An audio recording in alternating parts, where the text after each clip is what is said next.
2.0। তো চলুন শুরু করা যাক আজকের ভৌতিক ঘটনা। আজকের ঘটনার নাম হচ্ছে নিশুতি গ্রামের শেষ ঘর। রাত তখন প্রায় 2টো। নিশুতি গ্রামের শেষ প্রান্তে একটা পুরনো ভাঙা বাড়ি আছে। লোকজন বলে ওই বাড়িতে কেউ টিকতে পারে না।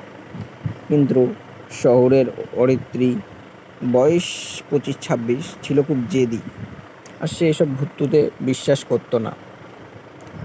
সে শহর থেকে গ্রামে নতুন চাকরি পেয়ে স্কুল টিচার হিসেবে জয়েন করে। গ্রামের পুরনো স্কুলের পাশে থাকার জন্য ওই বাড়িটি দেওয়া হয়।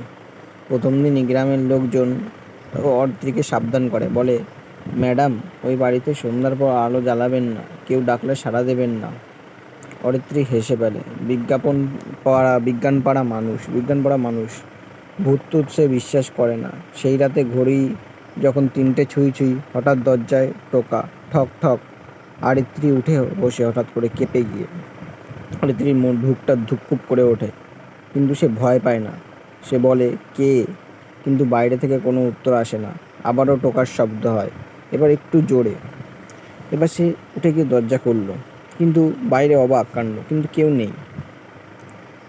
মাটিতে শুধু ভিজে পায়ের ছাপ দেখা গেল, সোজা তার ঘরের ভিতরে ঢুকেছে।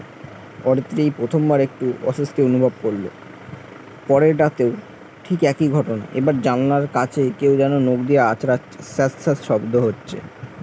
তারপর একটা ফিসফিস শব্দ, বলছে, তুমি আমার ঘরে কেন? অরিত্রী চমকে উঠল। কার ঘর? এটা তো সরকারি বাড়ি। হঠাৎ ঘাড়ের লাইট সব নিজে নিজে নেভে গেল। অন্ধকারে শুধু একটা ঠান্ডা শ্বাস তার ঘাড়ে লাগলো। ভোরবেলা গ্রামের এক বৃদ্ধ এসে বললেন, ম্যাডাম, আপনি যেটা দেখেছেন ওটা কোনো মানুষ না। এই ঘরটা একসময় এক স্কুল শিক্ষকের ছিল। সে নাকি রাত 3টের ঠিক এই ঘরেই মারা গিয়েছিল। অরিত্রীর মুখ শুকিয়ে গেল। বৃদ্ধা আবার বলল, আর একটা কথা, সে এখনো ভাবে এটা তারই ঘর। সেই রাতেই অরিত্রী স্কুলের খাতা খুলতে লাগলো। হঠাৎ খাতার মধ্যে নতুন লেখা দেখতে পেল। সেখানে লেখা, তুমি আজও কেন আছো? পিছন থেকে কারো ফিসফিস, এইবার তুমি যাবে।